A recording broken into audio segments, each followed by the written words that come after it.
everybody, and welcome to our 8th episode of ASTROPILLED. We have a very special guest with us today, BecomingCritter. You may have at one time known him as Vectin in the Discord, as it shows right now. So I'm actually just going to turn it right over to Maybe to do intros and kick us off, as she'll be leading this episode of ASTROPILLED, quite possibly the only show where you can watch a live natal reading, especially one that's happening at this exact time and place in this Discord. Anyways, Maybe go ahead and take us away. Awesome. So I am a lawyer by day and a lover of all things magic and occulty by all of my free time. So I feel really blessed to have this outlet to share with everybody this other side of myself that I think it is something that maybe a lot of people are a little more private about. It's fun to be able to, in a scientific materialist mainstream culture, share something that shows a different perspective and have it resonate with people who are unfamiliar with the way that I like looking at the world. So that's what really inspires me to be here. I'd love to hear from Wei about what inspires him to be here, and then we'll go on to asking you, Critter, about what your background in astrology is like and what you're curious about as you receive a natal reading for, I imagine, perhaps the first time today. So I'm a saddle suit or Whey or salad or whatever. I've been an engineer in IC as an individual contributor, as well as a manager for about 9 or 10 years at this point. 3 or 4 ago, I discovered astrology and immediately started trying to apply all my knowledge of computation towards astrology. I've found some fascinating results, and it's kind of been my obsession ever since. So I mostly am very interested in understanding how and why astrology works, but a big part of that is also keeping the tools sharp with natal astrology, and that's what I'm excited to do here today. And I'll kick it over to you, Critter. So I could probably say that before I entered this corner of Twitter, I thought astrology was nuts and bad. I just thought it was a terrible idea, and people that believed in it were dumb. Pretty much just that. And then I entered like this corner of Twitter, and I was like, watching as everyone was into this occult stuff, and I guess I was so rationally minded back then, that I was coming from such a strict, rational, materialist, almost logical positivism, that any of that stuff seemed absolutely insane to me. And then I saw all these people that were like, oh man, these people are really smart, and they're into all this occult stuff, and they're into astrology, and they're getting value from it. And so I just kind of slowly opened up to it over I would say the past like 2.5 years. And now I'm at the point where I think I understand it a lot better, in large part because of Maybe, and because of Sadal, and because of Liminal Warmth, about how we can look at this kind of, I don't know if I would want to use the word supernatural, but this aspect of our experience that is just so much more than the limitations of what we interact with at the object level. Yeah, I relate to that so much. I also had roots in a sort of atheistic, agnostic, scientific materialist perspective when I first was exposed to magical practices and the occult, and was kind of noticing people participating in this modern revival of those kinds of lenses for viewing the world and interacting with the world, and for changing yourself right. and the circumstances that you live in. And I remember having almost sort of a crisis of personality when I noticed myself resonating so strongly with the myth and synchronicity proposed by magical practices and things like that. And it was interesting to feel myself drawn from one world to the other. I wonder, having experienced that kind of a transition, what are you most curious about astrology as one of these occult practices, and what it can say about your life? What I think astrology can do is, I've never made this association before, but it kind of makes some sense. Where if you look at psychedelics, what they do in part is allow your brain to make associations and connections that are not well driven by your normal interaction with the world. So it starts to connect parts of your brain, if you're taking like magic mushrooms or something, that your experience of the world itself changes, and you begin to maybe feel a different way or see the past in a different way.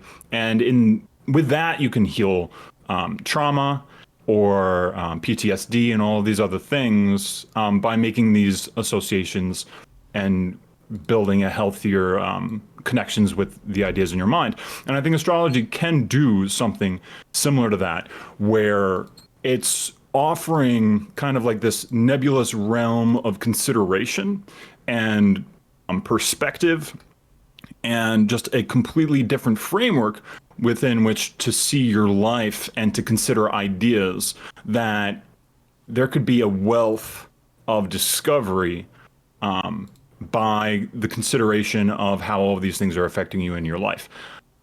And was there a second part to that question? Yeah.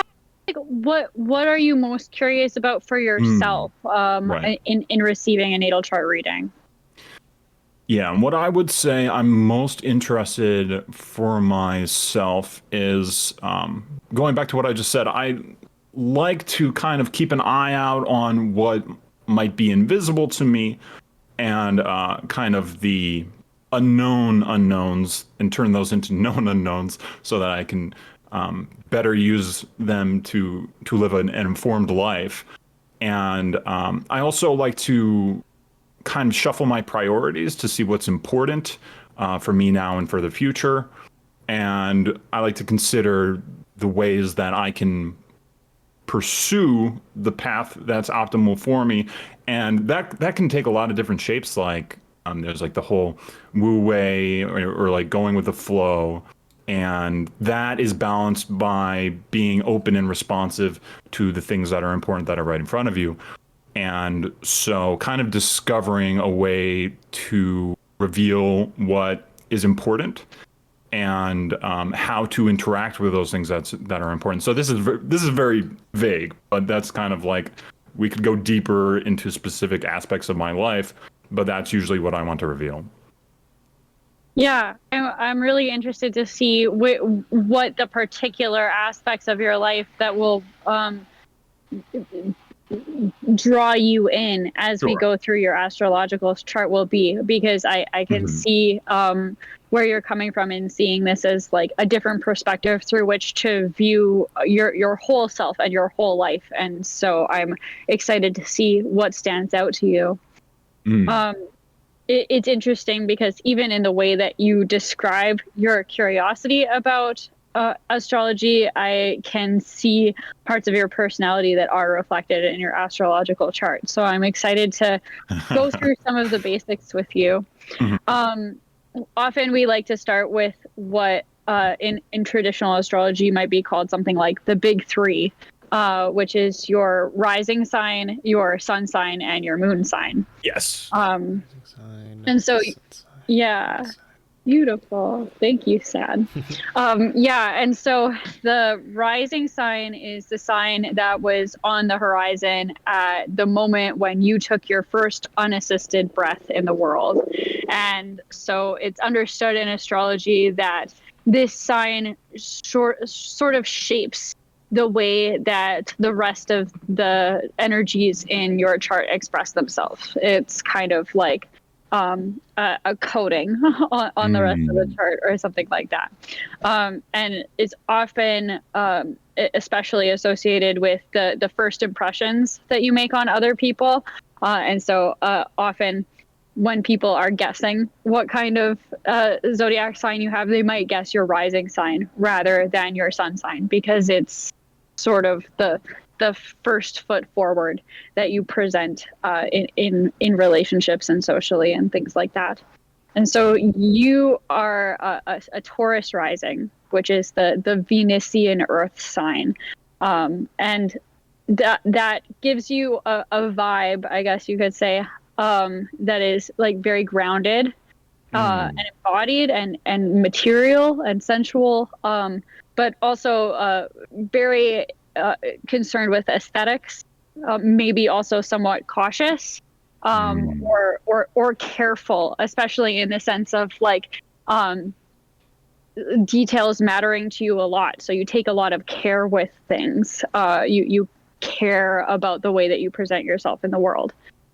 And so that's something that I see a lot in you, especially. You have really great fashion sense. For people who don't know, Critter, that's something that really reflects a Taurus rising. I feel like that's really on point for that part of your chart. And I think also you have such like a lovely deep podcasting voice, and that kind of like beautiful sensual material aspect of your personality. I see your Taurus rising shining through in that a lot as well. Your sun sign is in Pisces, and that is the most spiritual kind of wooey sign of the zodiac. And so it's interesting to see you very openly going through, spiritual awakenings and things like that. That's something that we would associate a lot with the sun in Pisces, especially in the 11th house, where I believe it appears in your chart. Oh no, in the whole houses, it's showing up in a different chart. But yeah, I'll touch on that when we get to my part. Yeah, because there's a lot of interesting things going on in your chart, so it's valuable to be reading it in the whole signs the way that we have it here. But I had taken a peek at it earlier in a different house style. So sorry, that's a lot of technical stuff that we're just like digressing into very briefly there. But going back to your sun a bit, this is the place where the sun was in the sky at the moment when you were born, and it's related to your identity and the way that you find your like sense of self in the world. It's the part of you that can be like independent and self-sustaining, and so it's often very, very tied up in our identities, which is part of why in pop astrology, the kind of astrology that you see in like magazines and newspapers, they often reduce the rest of the chart to the sun sign, and see it as the most prominent element. And one thing, though, about your chart is that your sun sign is in a different sign than your Mercury sign. And that's notable just because Mercury and the sun travel kind of together. Mercury can only get within one sign of the sun. So most people tend to have Mercury and the sun close together, which means that their minds and their identities have a really kind of similar texture to their energies, and that could be a factor in why a lot of people resonate really strongly with their sun signs. But then there's a whole other group of people who find that pop astrology doesn't really land with them. They don't really resonate very strongly with their sign, their sun sign, compared to the other descriptions of the zodiac sign. So I just thought it would be worth noting, as I'm talking about the sun, that you might not have always resonated as strongly with the description of Pisces as compared to other signs, because your Mercury and your sun are actually in different locations in your chart. Sorry about that. Can you expand on what that means a little bit about like the importance of Mercury and the sun being in different zones? And so you were saying about how my mind and my identity are separate. Can you say more about that? So, one way I've heard it described is that the sun is the self concept that you have that is pre-verbal. It's the impression and the intuition that you have in yourself, and your general sense of beingness in the world, whereas the mind as it is associated with Mercury is the part of you that is expressed in thought. And so there's a really intimate connection between that pre-verbal self and the self that translates the experiences of the pre-verbal self into things like verbal thought and communication and technology and those kinds of things. And so we tend to identify very closely with the way that our mind works. That kind of speaks to the closeness in the relationship between the sun and Mercury. Sad, I wonder, is there a way that you prefer to describe the relationship between sun and Mercury and the implications of having them in separate signs? Yeah, there's something particularly interesting about your Mercury and Sun relationship, which I'll come back to. But the fact that the Sun and the Mercury are in different places, you can imagine as maybe described, which I'll probably be repeating a little bit, as a division between purposes and parts within the self. And Mercury specifically has to do with how you process and organize and understand information, how you learn, how you express it, the general style, emotive content of how you express yourself. So, like, for instance, I was a little surprised to find out that you were a Pisces sun, because you have this very steady kind of Venusian, Taurus ascendant that comes out, but also your Mercury is very prominent. It's a Aquarius Mercury. Aquarius Mercury tends to like to discuss matters in a more detached, abstract, analytical sort of frame of view. It doesn't tend to want to get emotionally involved with the things it thinks about and discusses, but as we'll see getting through to the rest of your chart, the rest of your chart does actually show that you have a great amount of emotional feeling and depth, most likely because of the fact that you have your sun in Pisces and your moon is in Scorpio, which is a very intense water sign. And water signs have all to do with emotionality. So while somebody might say, listen to you give a speech or something like that, and it's all operating through your Mercury, your Aquarius Mercury, they might say, like, oh, this person is, like, very analytical, very intellectual. Maybe they maybe they're very firm or, like, very thoughtful or, like, very abstract, and, like, they don't have much of an emotional life or something like that because they're seeing only your Mercury. Whereas if somebody sees you in other contexts where, like, you're partying or something, like, they're going to see your Mercury, but they'll probably also see more of your emotionality and who you are as a person. Mind if I comment on this a little bit? Please do, absolutely. Which is that I actually think that one of these is a cope for the other, right? So, like, you can think of this in a psychological way, that if you're an extremely emotional person as a child, and you're responding to a world that doesn't really accept or embrace that, then you might lean into more of a rational perspective, especially if you're rewarded for that kind of thinking. And so, for me, growing up as a child and everything, I've always experienced extremely strong emotions. And that's why, like, I would be in a relationship or something, and if we were talking about something that was emotionally disruptive, I would have to kind of, like, disassociate, right? And so that I could work through it, so that I could speak about it, but I would basically be, like, completely emotionless. But it wasn't because I wasn't internally emotional, it was actually because I was too emotionally, or too internally emotional, such that I had to deal with it with, like, this left-brained, complete hardcore logic in order to prevent the overexpression of these powerful emotions.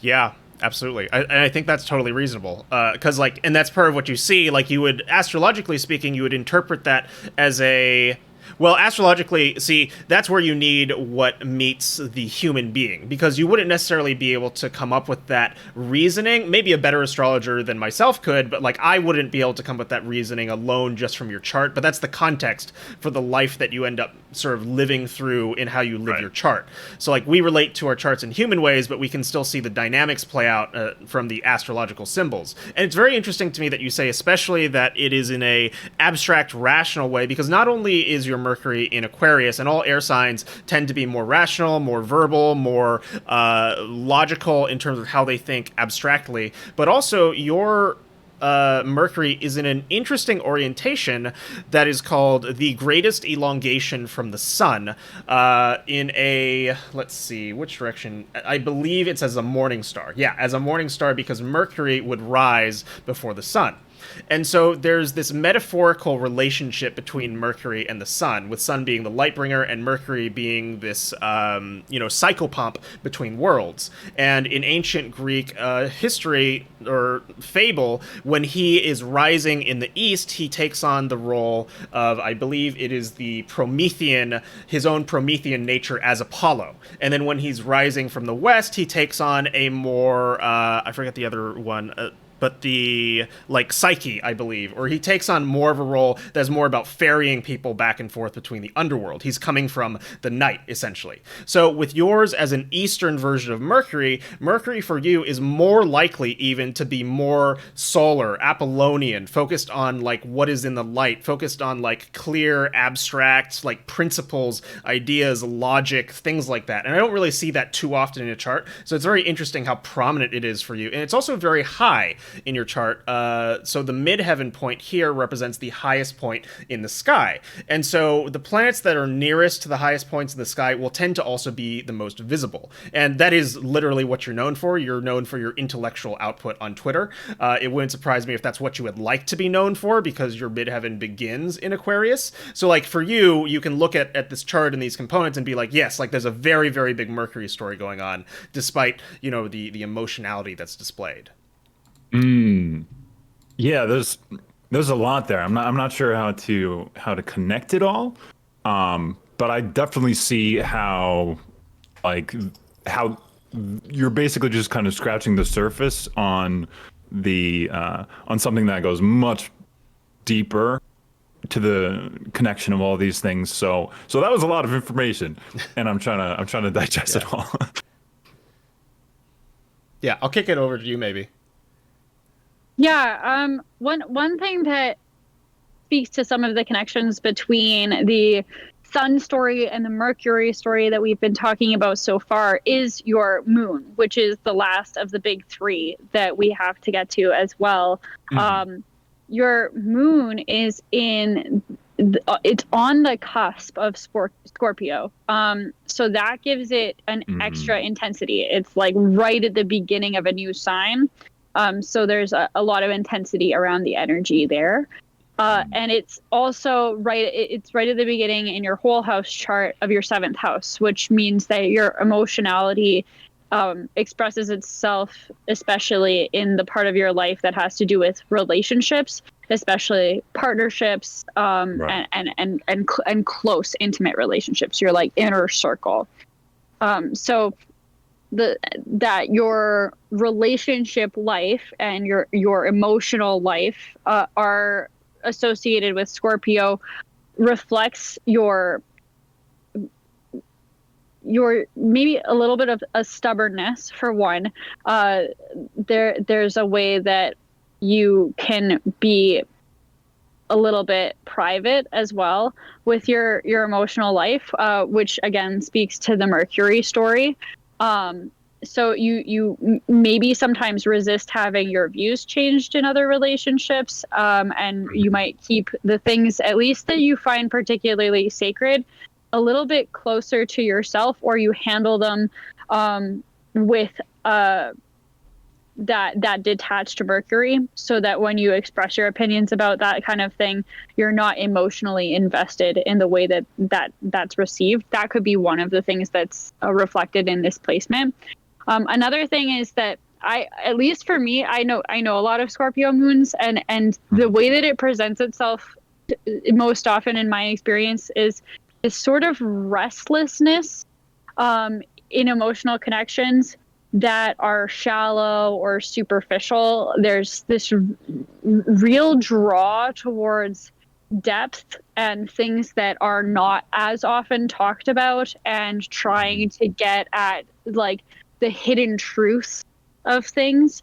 And so you're much more emotionally satisfied by relationships that are willing to go to those deeper places. Yeah. And so there's this relationship between your moon and this Sun and Mercury story, in that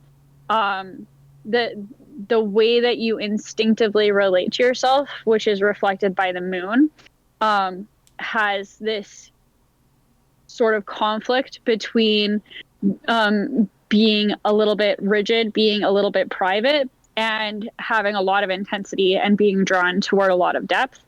And that speaks to the emotionality that is present in your sun sign as well. Your draw towards transcendental topics and spiritual topics, and things like probably like life and death and rebirth and all of that kind of stuff. And wanting to be able to share that with someone, but then also having this maybe defensive at times disconnect, or just communicative disconnect between that emotionality and the way that you express your views, and the way that you verbalize or process the emotionality that's coming from the sun and moon connection in your life. So that's all like very present, and it's interesting to see the way that the sun and Mercury relate to your big three. Yeah, I could say a little bit about this before you go on, which is that it mostly reflects on my memory of my relationships for my life. That relationships were pretty much always important to me. Like, I was really into a girl when I was like 6, and or like 5 or 6. I have memories of this, and like I remember being like over the moon in like 2nd grade. So like relationships were always really important to me, and I was always emotional in that, I guess, Pisces way. But when it actually came to relationships, something that was very important to me, I was pretty much, there was like no negotiation on the things that were important. So it was very, very rare that I was ever broken up with, because I would see a problem and be like, okay, this doesn't have a future, it's over. Or I would like try to have deep conversations or try to communicate in an especially constructive way. And if there was not that willingness, then I would just be like, okay, it's not going to work out, it's over.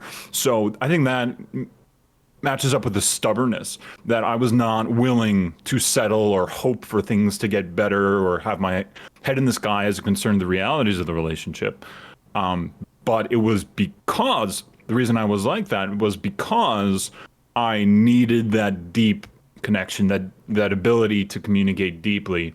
And one of the ways in which I controlled this was by being, I guess, careful about my language. I think I'm now at the point where I'm familiar enough with myself where I've kind of eroded that a little bit, because I can kind of go on at length accurately and express myself without really any hesitation. But for most of my life, I was very, very careful about the way I communicated in relationships, because I only wanted to say the things that were important to say and express these these relevant emotions. And I think that goes to show a little bit of the private side that I wasn't willing to, I guess, let go for most of my life. Whereas now I think I'm closer to being like the let go kind of guy. Yeah, that makes a lot of sense. The way that I see Scorpio is that it's very, very intense. So your instinctive emotional life would present itself that way. And then I also see Pisces, where your sun is, as very complex or ambiguous. Mm-hmm. So to have that combination of emotional intensity and like experiential ambiguity or complexity, I could see why Mercury would be trying to step in and help you manage all of that in the way that you connected with other people and related on a kind of broadcast scale. Right. Right. It is also Right. interesting, as Sad kind of mentioned a little bit, that some of these things are really high in your chart, and actually almost all of your planetary bodies or celestial bodies are in the higher part of your chart. So What does that mean? your life is mostly energized and activated in its interaction with the outer world. You're very outward oriented, relationship oriented. You're not primarily motivated by getting to know yourself or completing some sort of private project that you've dreamed of or anything like that, or staying close to your roots or anything like that. So that's something that I notice as well. I want to jump in and touch on this relationship element a little bit because I think it's very interesting. And you said a specific line, which is like just perfect astrology showing itself out. So like there's another element too, which is interesting, of your seventh house being in Scorpio and with your moon there, because Scorpio itself is the sign that's often the go-to for like obsession. It's particularly like an emotive style of obsession. And I'm going to break open the rest of the chart a little bit because we haven't really got into it yet, just because, you know, it's a very interesting chart. There's many interesting pieces, but like also another planet that takes on affinity with Scorpio-like qualities is often considered Pluto. You know, we just call it a planet for convenience sake. We don't really care what the astronomers think. But then so Pluto often represents areas where we transform ourselves, onto a higher level of understanding, but usually it's in a way that has to do with control, obsession, domination, whether that's like another person or just how we handle ourselves within our relation to other people. So it's very funny to hear me say that you controlled your speech in relation to other people when you have Pluto in the seventh house in the term of Mercury, which is all about, you know, speech again. And the terms are a subdivision of all of these zodiacal signs. So when you break up the zodiac into these 5 pieces, you see that they're ruled by one of the classical planets that are not the sun or the moon. And when we think about this, we say, okay, well, Pluto, so it's a little bit heretical to use Pluto plus terms, but I do it anyway because I feel like it works.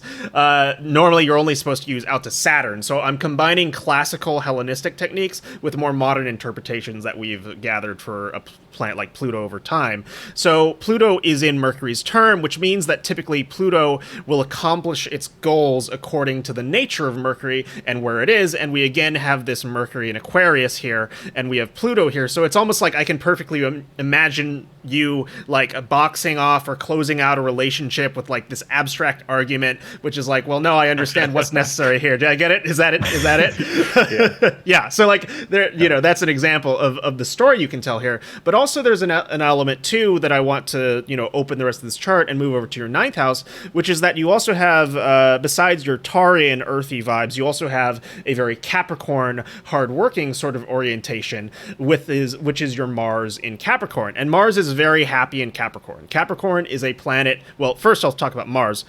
Mars is the planet which rules initiative, aggression. It's kind of like the locus of personal energy a lot of times in terms of what you want to get done. It's kind of like the get shit done planet. It also rules, you know, like sexual expression, especially like sexual initiation, and will sometimes describe how you tend to act in relationship. And Capricorn overall is very earthy. It's very sensual, very similar to Taurus in a way, but it's more about dependability. It's more about being very good at what you do. It's more about doing a good job and working really, really, really hard. Like Mars in Capricorn has a excellent work ethic, and it's not afraid to do as much as it possibly can. Now, what's interesting about this too is that Mars in Capricorn, Capricorn placements, when we have them, will tend to make us a little bit less emotionally permissive with other people overall. It's kind of like, you know, like are you here to do the job? Then if not, get out. Like that's kind of like a very Capricorn sort of mentality. And you'll often see this with Capricorn, Venus and Mars placements in terms of relationship, because it's kind of like how you approach relationships and other people. Like you want to know that somebody is there for the real deal, so to speak. And that's also backed up by the Scorpionic elements. But then what's also interesting too is that you have a very close conjunction to your Mars with Neptune.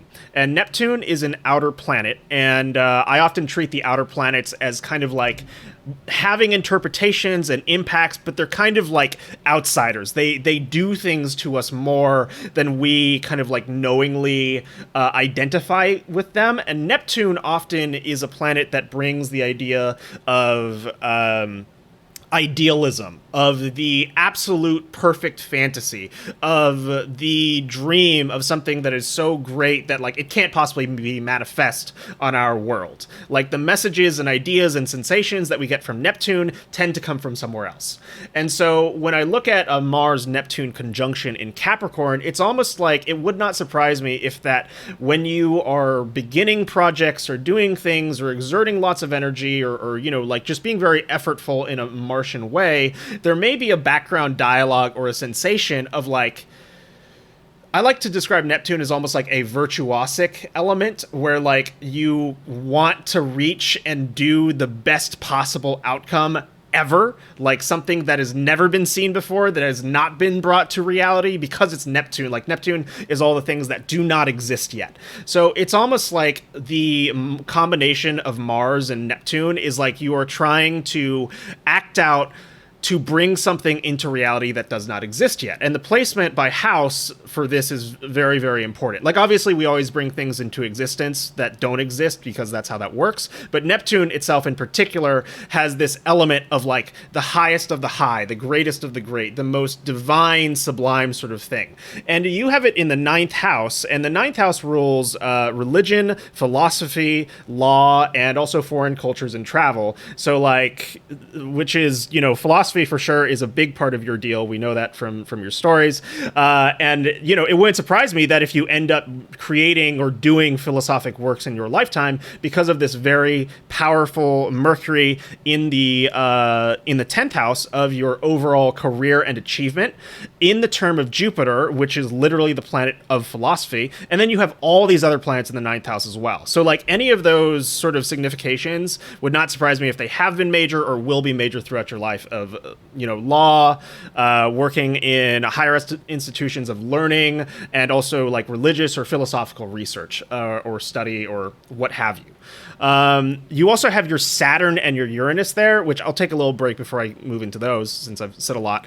But like Saturn itself is also tends to relate to your career and what you do. And Uranus is sort of like the area of inspiration in your life where things suddenly come to you almost magically or like in a bolt of lightning, so to speak. So I'll comment a little bit about the working hard in philosophy thing, which is that, I mean, I guess it's worth mentioning.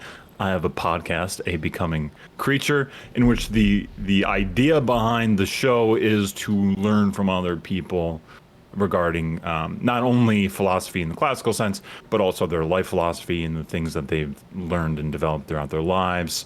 And in that, I genuinely, I mean, I still have that episode between myself, maybe, and Lithros and Teddy Rackavell, which I've been working on and trying to perfect. And it's got like 1,000 different pieces that I'm trying to meld together.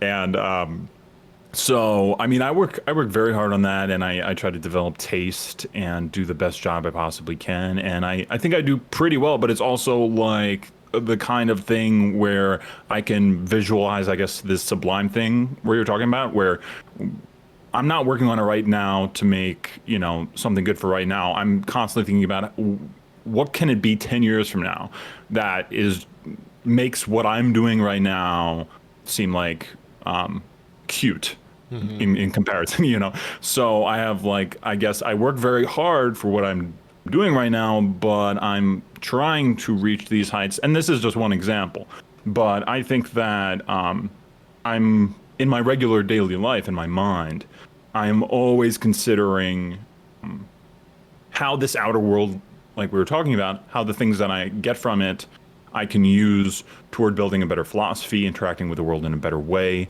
And I mean, I have like copious notes on this stuff. I'm writing notes nonstop. I'm writing notes right now. And so I'm always building toward this grander philosophy and not only understanding it in a bits and pieces way, as many people do, trying to gather the branches of the tree, but understanding rather how the roots flow up through the trunk into the branches so that we have a holistic approach. So, you know, instead of seeing it, I guess, as any one individual component, you see how the components add together into a beautiful whole, like a song, perhaps. So yeah, so this is all just to say that, like, I think that resonates a lot for me. Yeah. Cool. That's awesome. And I love everything you described. Yeah, absolutely. And then with the inspiration, the work and the inspiration, right? I mean, I feel like there's got to be another component. Maybe there's another component in the chart that gets to that, because you probably read that thread that I wrote a while ago about the very strange trajectory of my life. And so you could see that as inspired in some ways, but it's also just kind of like almost like I guess like a heroic character experiencing a tragedy or something that turns into something else. So yeah, so I'm not sure how to connect those ideas, but I feel like there's probably something there. Yeah, yeah. I mean, one other thing that I'll touch on before I turn it over to maybe is I also really like your 11th house story. So you have your sun and your node. The sun represents overall our identity, kind of the nature of the overall life that we bring into this world, and like what people will kind of view us as, and in terms of like thematically, you know, like while you might eventually at some point create some great work that's clearly the result of lots of hard work displayed by your chart, like it's likely that people will see it as a work of great Piscean qualities, which may be, you know, to unite fundamentally unresolvable things. Like Pisces is this sign of disillusion and rearrangement and reorganization. It's kind of like the final release of a structure in order to enable a new one to be created. So it would not surprise me if the things that you create are viewed through that lens, or your life is viewed through that lens in terms of the things that you do. But and then the node often represents the ways in which we have to learn in this lifetime, and the things that will really help us let go of old attachments and old negative patterns. So the node is actually the exact point where the ecliptic of the sun and the elliptic of the moon meet in the middle. So there's a north node where the moon would move upwards, and then there's a south node where the moon would begin to move downwards as it's interacting with the ecliptic. And then the north node will tend to indicate that area of lessons, and also sometimes an area of obsession can be. And then the south node, which is actually here in the 5th house, is the stuff that you're supposed to let go. Now, what's interesting about the 11th house is that it's the house of community. It's the house of friendships. It's the house of clubs, of groups, of, you know, group projects, stuff like that. And so it's also very interesting to me that you actually have it in sextile to your Chiron. And Chiron is this asteroid that is all about the wounds that we accumulate through life, but also the lessons that we learn from them.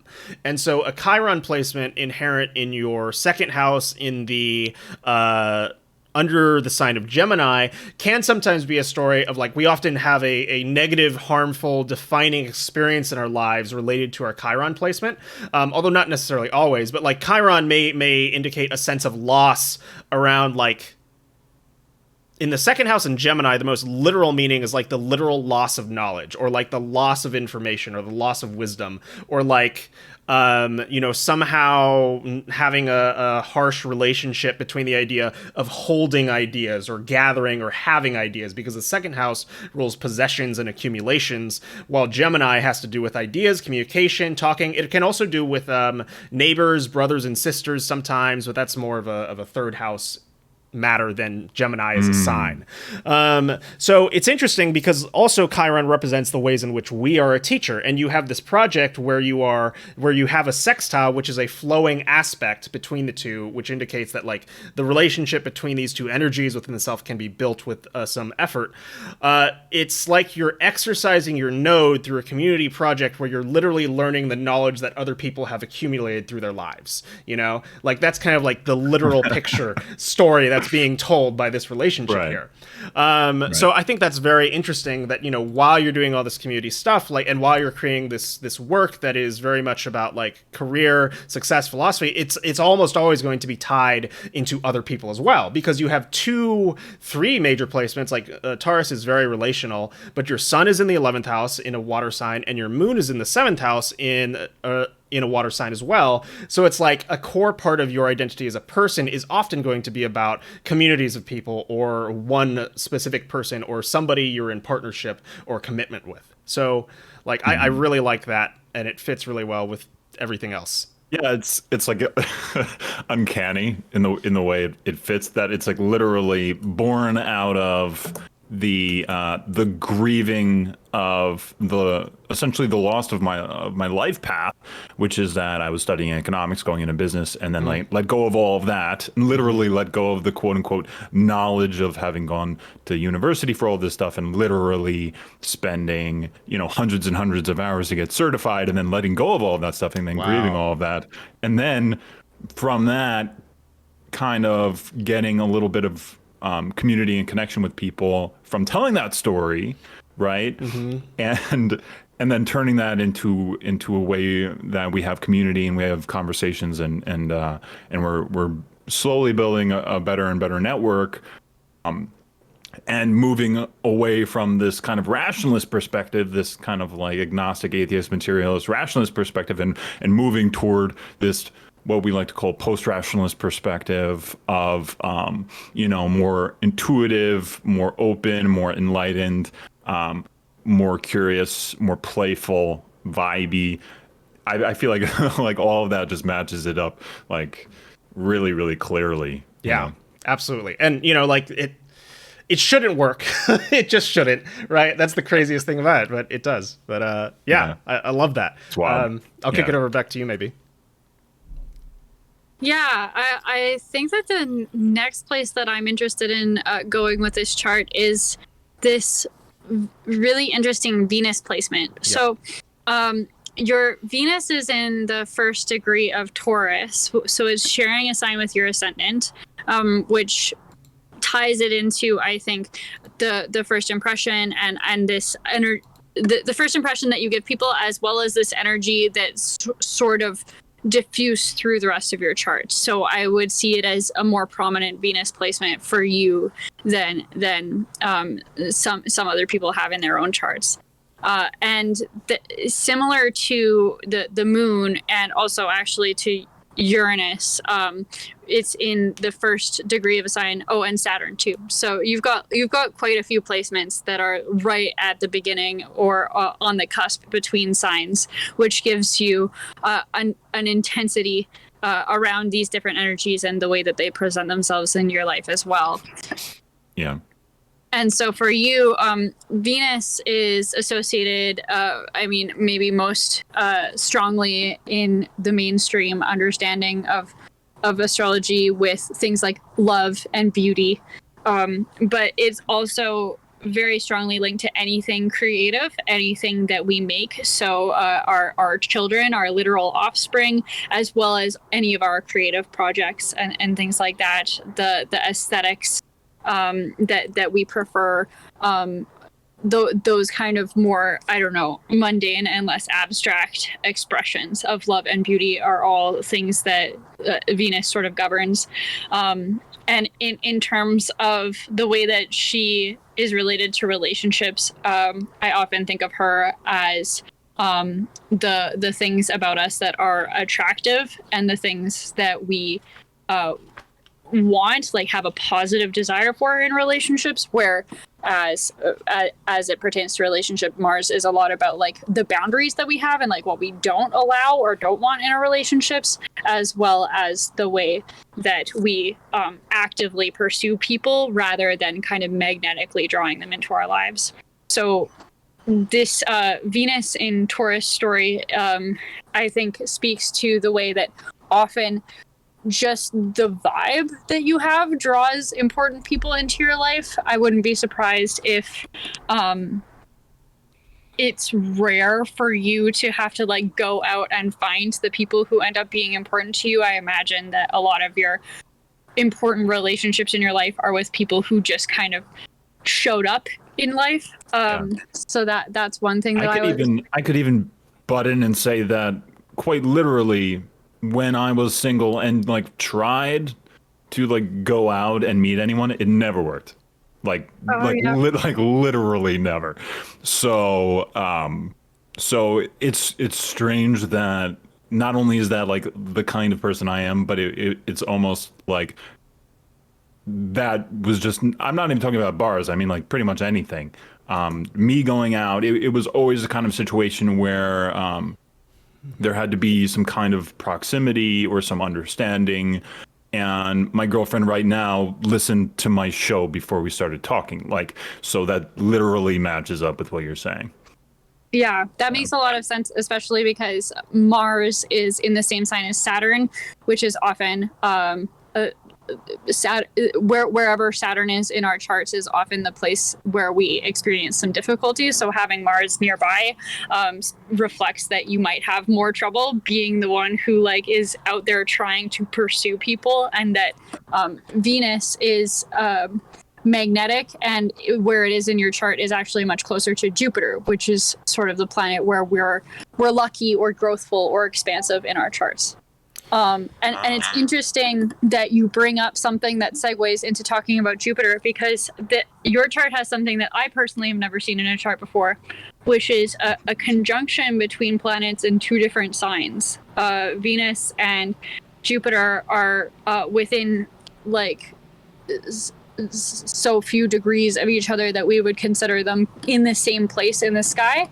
But Jupiter is at the very end of Aries, and Venus is at the very beginning of Taurus. So you have this like interesting blend of energies, and I was wondering, Sad, if you had seen anything like this before, or what you think the implications of this conjunction across different signs in this place in the chart is for him. Yeah, I have seen it before, but it's especially interesting because they're so close together and across what would be your first and your 12th house. So by whole sign. So your first house has to do with yourself. It's about your body, your self-image, your like personal values. It is kind of who you are in the world in a general sense of like, if you think, how do I define myself? That's all first house stuff. The 12th house is all about hidden things. It's about spirituality. It's about, it can also be about, healing others, taking care of other people. It is about, giving yourself away to others. If the first house is all about you, the 12th house is all about everybody else completely in the absence of self. So it's interesting because you're Venus and you are ruled by Venus as having an ascendant in Taurus. It's interesting that Venus is in your first house. So there's almost like a strong element of definition to yourself. But then the Jupiter in the 12th house is very much about helping other people. But it's also in Aries, which is again a sign that's very much about yourself. So Jupiter in Aries can sometimes indicate it can have a meaning of finding growth. That's Jupiter. Growth, expansion, joy, success, good luck is all found through Martian activities, which is often like athleticism, just overall competitiveness. Anything that causes you to exert lots of energy and force is typically going to be sort of like a Mars-oriented thing. And it's interesting also that one thing can be identity, and you literally told the story of how you lost all these things, and then by telling the story of that, you found a new community, and it's crazy. It's just nonsense. But so like, that's one example, but it also, the conjunction between Jupiter and Venus can suggest that there is a relationship between helping other people and your personal love sense. Like there's likely an element where you may feel like you're able to feel fulfilled aesthetically, emotionally in some way by doing that work.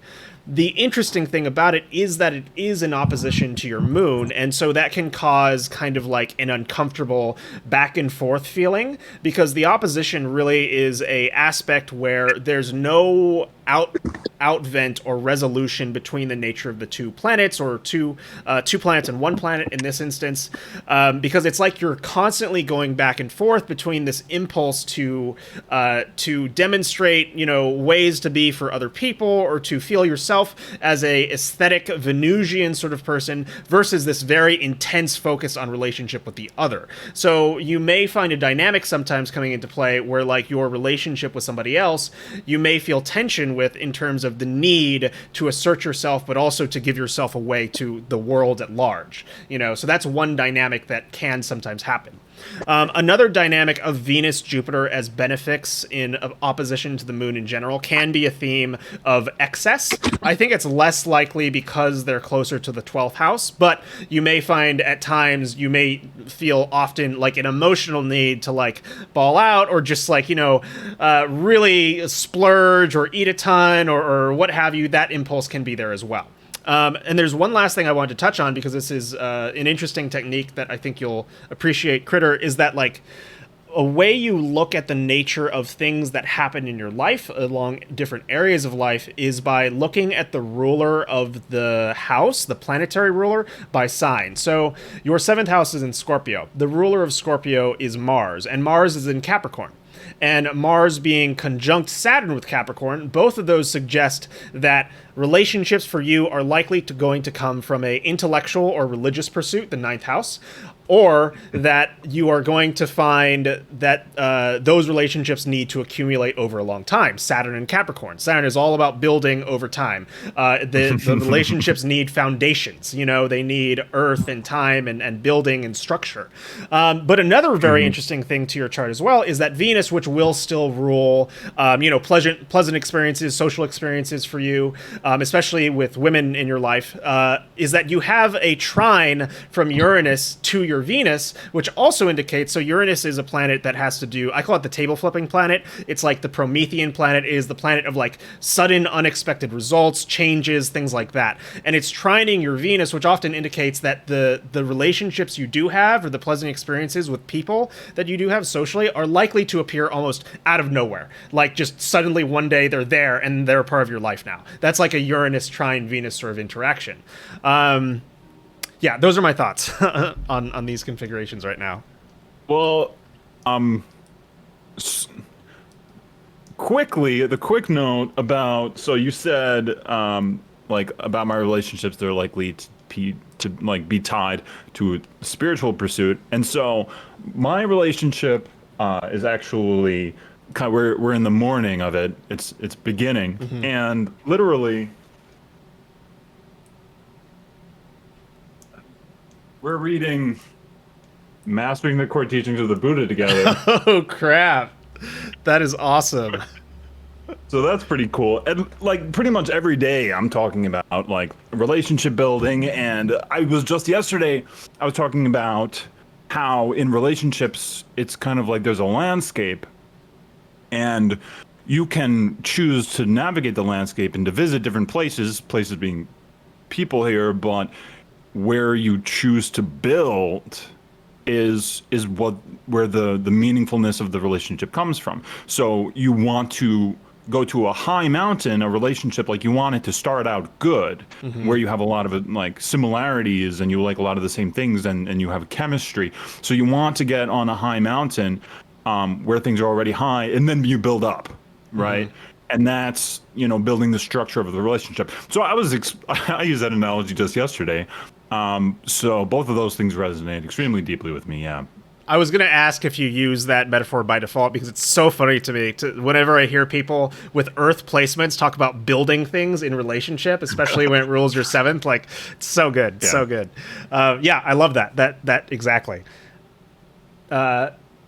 So maybe, do you have anything else? So, well, let me ask real quick, Critter, do you have time if we go a little bit over? Because I think we might go a few minutes over, but we're about to wrap, I imagine. Yeah.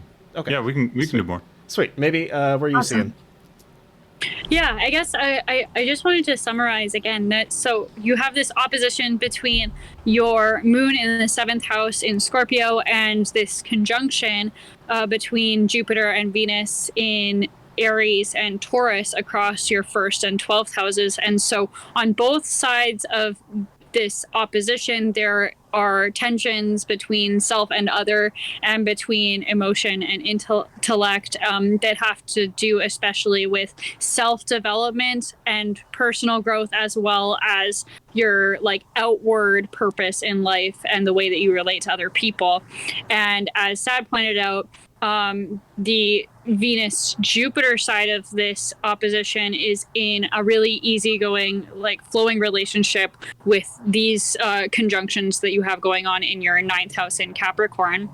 And so I just wanted to point out as well that there are relationships between Uranus and Saturn, which is one of those two sets of conjunctions in the 9th house, and your moon, which is on the other side of the opposition between Jupiter and Venus. So this other relationship between Uranus and Saturn in Capricorn and the moon in Scorpio is a sextile. So this is another like easygoing kind of relationship between planetary energies, but it can often take a little bit more conscious cultivation to see it manifest in your chart. So it's one that I want to point out as well, because there's this way that you'll naturally look to relieve the tension that gets built up in this opposition. As it relates to the Venus-Jupiter side, but it might take a little bit more exploration to unlock this other outlet between the Saturn-Uranus conjunction and your emotional life, as it is reflected by the moon in Scorpio in the 7th house. And so what you might find is that the way that your emotional life is intertwined with the relationships you have with other people could be more intelligible to you or less destabilizing for you to relate to if you were able to frame it in a way that could satisfy both your need for structure and for change. So Saturn is really concerned with things that endure and things that have a sense of tradition and things that are built to last.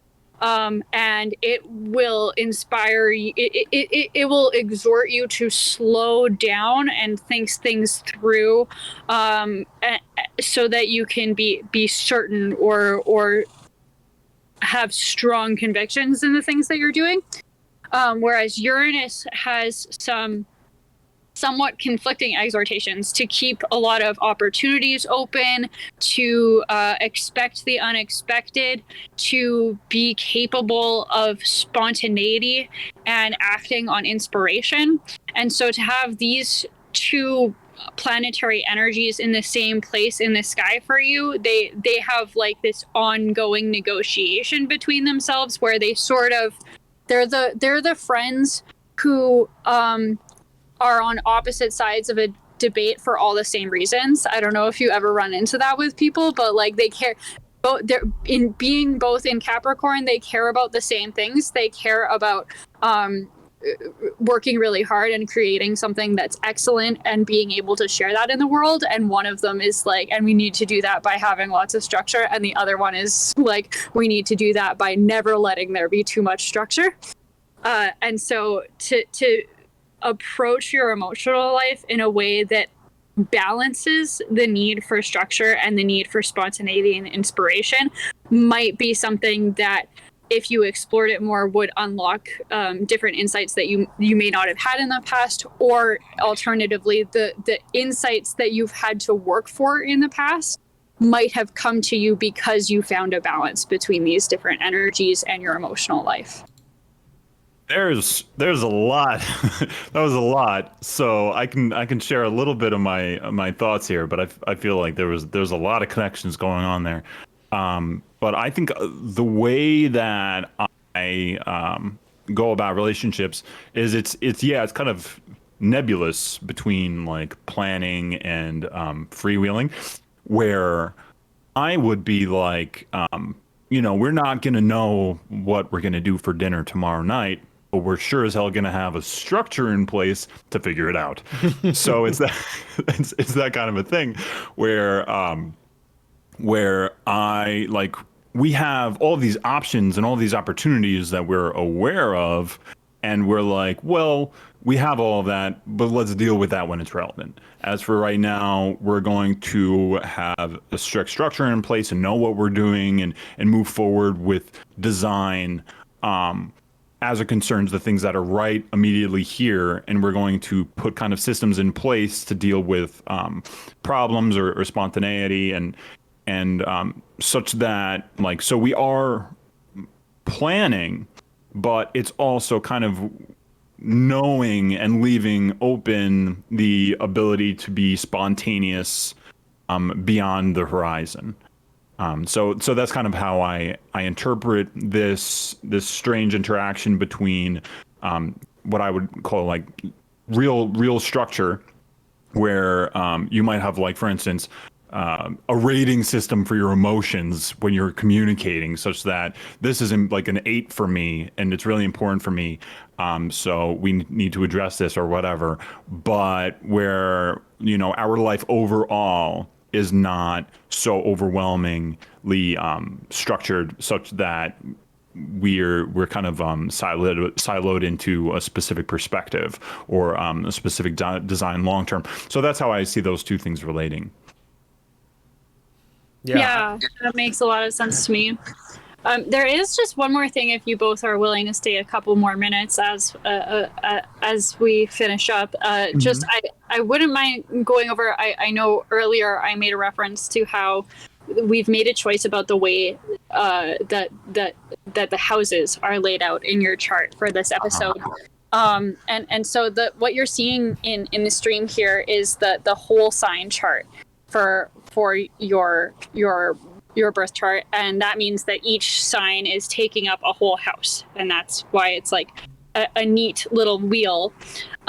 If we were to choose a different house style, one of the most common house styles is Placidus, and that chart style doesn't match up each house to a sign. It has a symmetrical layout, so each opposing sign takes up the same amount of the sky, but each house is 30 degrees. And so what can happen is that because the signs are different sizes, the houses start and end in different signs. They don't all take up one. And what can happen some of the time, not all of the time, is that one house can start in a sign and end in another sign, and there's an entire sign in between that's captured by that house in a sense. And we call that an intercepted sign. And in your chart, the Pisces Virgo axis between your 11th house and your 5th house is intercepted. And I'm happy for the opportunity to talk a little bit about interceptions, because I actually have this axis intercepted between Virgo and Pisces in my chart as well. And on top of that, I have my Aquarius and Leo axis intercepted as well. So all like 4 of those houses fit in my first 7th house axis, which is crazy. It makes my chart look very strange.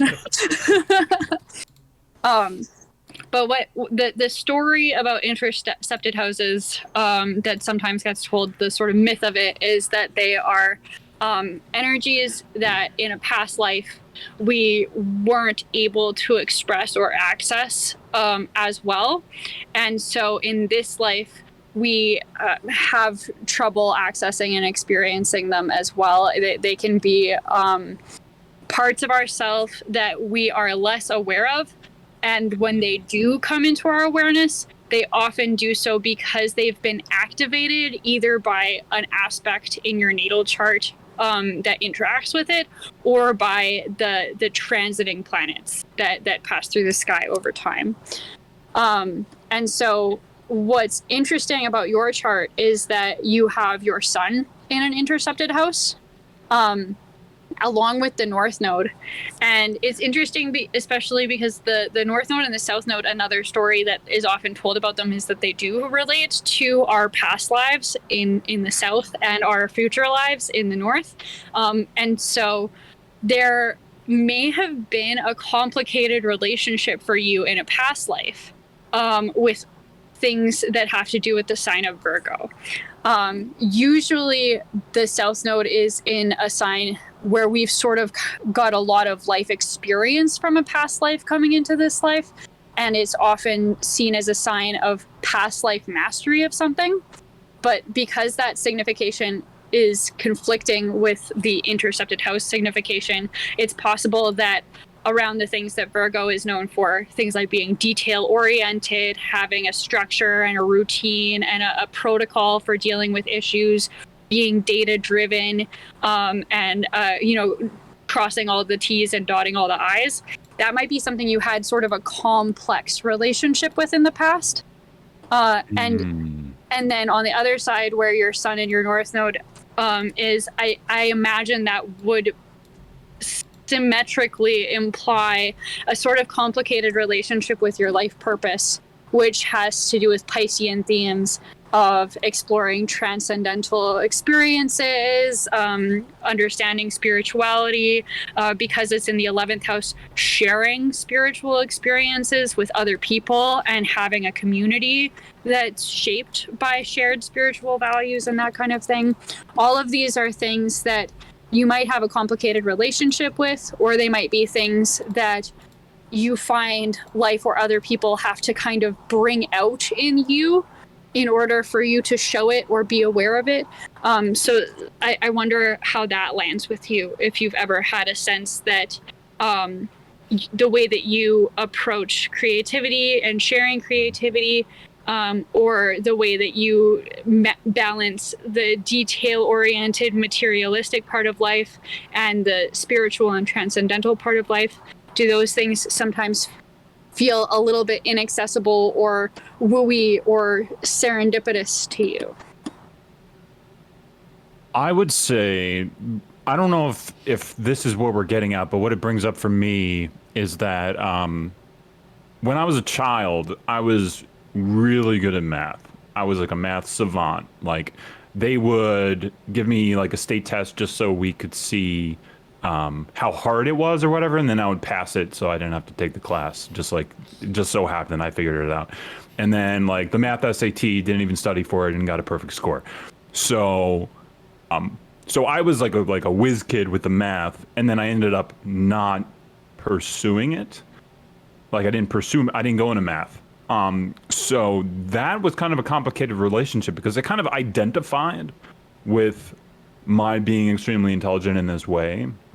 And then the fact that I kind of turned away from it, and I turned away from it, this probably sounds crazy. I turned away from it because I went to like a Christian school and they said mathematicians don't really exist anymore and there's no money in math.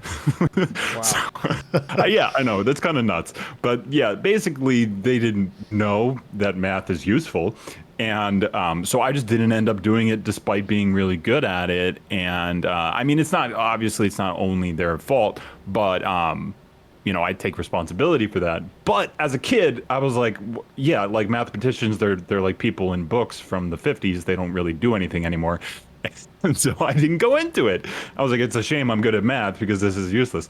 So yeah, so I ended up going in. Yeah, it's fascinating too because like you would actually have, due to the closeness of your Chiron, you would have your south node is in the opposite direction. So you would have your south node at 23 degrees of Virgo, and Virgo and Aquarius are the two like most mathy, STEMmy sort of signs for Mercury overall. And so it's fascinating that you've got this Chiron here, which we have kind of pegged as potentially representing lost knowledge, squaring that south node position. Like it's tightly intimately related to this. So like, it squares the north node, but also the south node. And it's also something that you could consider to have lost. But it's also interesting that your Chiron also trines your Mercury, which is at 19 degrees Aquarius, which is again this very intellectual mathematical sign. But also I'll throw in another thing here, since we're going a little off script, just in terms of the default techniques that we often go through. Sure. Is there's this idea of degree theory, which is a modern theory, not super well studied, but I find it very interesting, whereby you count the degrees, and basically starting from 0, or starting from the first degree, you begin with Aries, then 2 is Taurus, then 3 is Gemini, all the way through the rest of the sign. So your south node and north node are actually in 23 degrees, which is a Aquarius sign. Again, we have Aquarius popping up again with this idea of like mathematics, knowledge, stuff like that. And then Chiron is also at 23 degrees. So I don't know, just like, I don't have a strong comparisons to draw from that, because it's a relatively new technique that I'm not super studied in, but I think it's really fascinating that, even these looser techniques still seem to tell a little bit of a similar story to things that we see in the more direct planetary placements.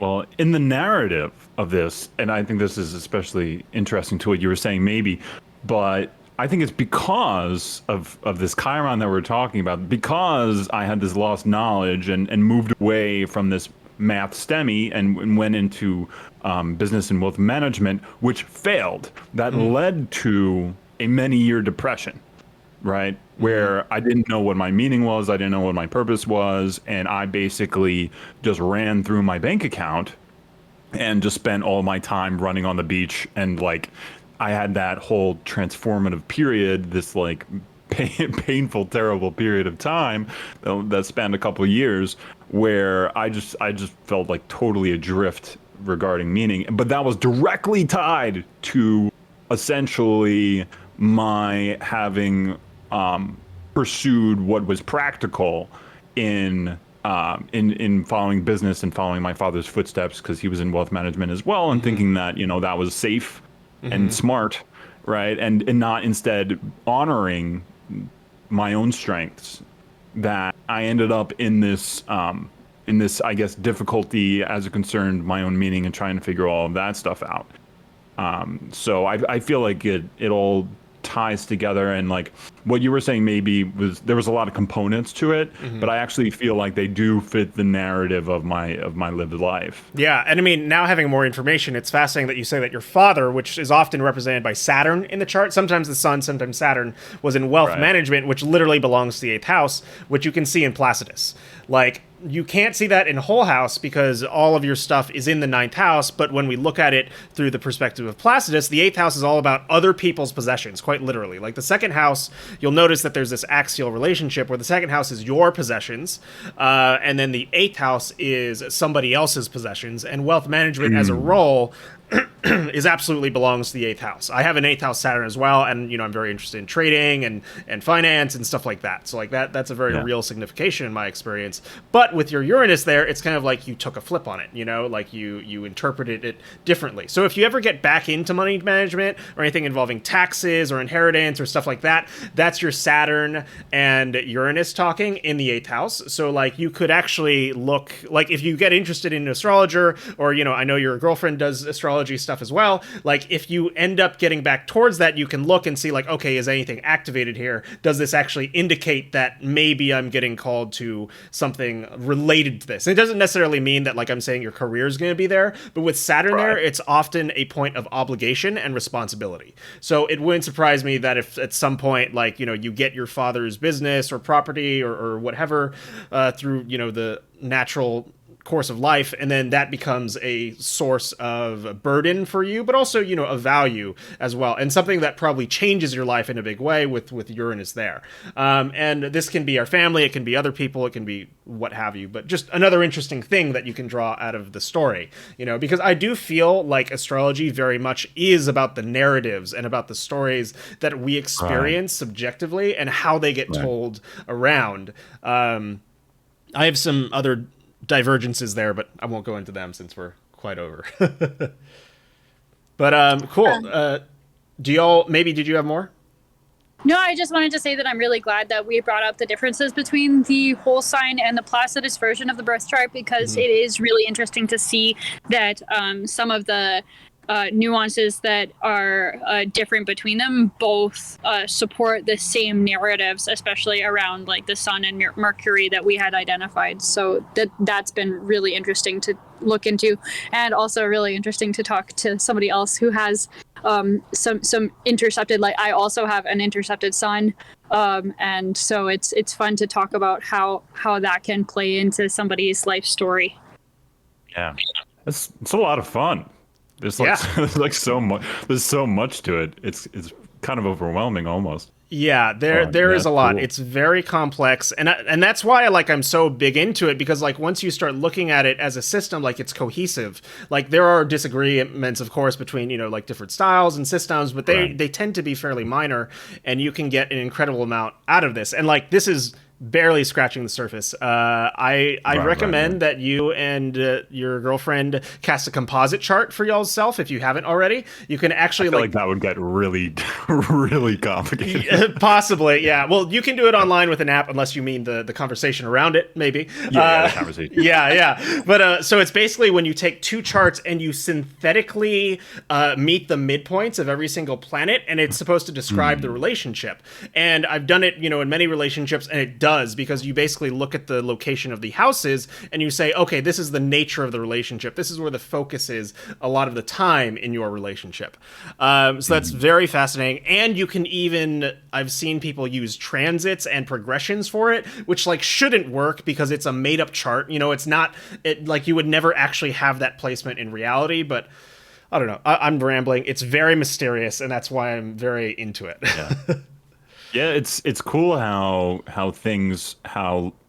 basically everything we talked about was either something going on right now or like the main events of my life, and everything kind of just like matched up in like every single case. Yeah.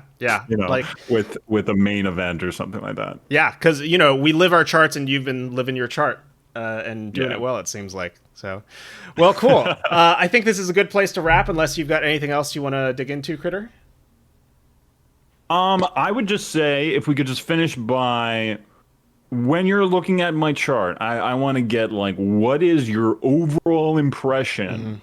And so like not even, getting with the like too many details flying around, but your overall impression of the chart as a whole. What do you think is like the holistic interpretation here about me, or like what impression you get? I would say this looks to me like a person who is ultimately here. Like this axis is very powerful. This is a person who's here to balance between the self and the other, and is trying to bring something great into the world, especially something that is a production of the mind. And this person is doing it, and I don't know if this is in the chart, but like this person is also doing it to live out or repair or make up for some like early life story or emotional experience, some of which we've touched on. But I do feel like it's even at like an overall energetic level, there's a lot of force in this chart between it's like, sorry, I need to get a little specific, but in terms of how I look at this, like this seems like a unit to me. And then your Mercury and your ninth house stellium, or your cluster of planets here, are all so strong in terms of like their outward projection into your life and your personality. So like if I had to describe this, I would say that this, in terms of the view that we've taken, is kind of the base. It is the emotional self. It is the person you grew up as. It is the person and the experiences that you had. And it's very interesting also because like these experiences that you've had are self-directed in a big way. Like you have a lot of cardinal signs, a lot of fixed signs. So a lot of your life is also going to be about the things you do and the things that you put out into the world. Yeah, I don't know. I guess that's how I'd summarize it. Yeah.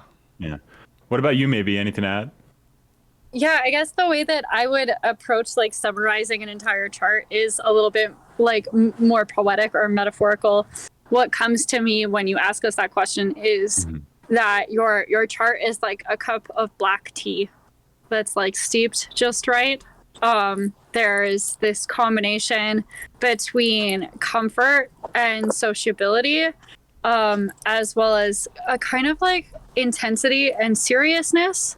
And there is something about you that belongs equally well in like a coffee shop on a first date and late at night working, both ends of the candle on some sort of a creative project. So that's the imagery that I get from your chart when I try to think of it as like a gestalt, is this like, yeah, piping hot, perfectly steeped black coffee or black tea. Sorry. I really like that. Well, yeah, I like that, and I think what both of you said applies to me in such a big way. And as I look to the future, I like this this black tea analogy. I don't even know what it means, but I'm definitely going to be meditating on that. But as it concerns creativity, my girlfriend and I definitely have plans to come together and create value for the community and be supports for one another's projects. And so that gets tied between like the self and other you were talking about, and the creativity and everything that we talked about relationships. And it kind of highlights how nuanced we've been talking about all of these things, but it feels like I'm moving closer and closer toward this cohesive expression of my chart, which I think is really, really cool. Yeah, I totally agree with that. I see that in you as well. Absolutely. Well, that is a fantastic place to end it. Could not think of a better button. So thank you, everybody, for listening in and watching. Thank you, Critter, especially for letting us dig into your life and hear your stories and ask you lots of invasive questions. Thank you, maybe, for co-hosting with me. And this is a wrap of ASTROPILLED number 8. Boom. That's me hitting the button that I don't actually have on my desk. I'm going to turn off OBS now.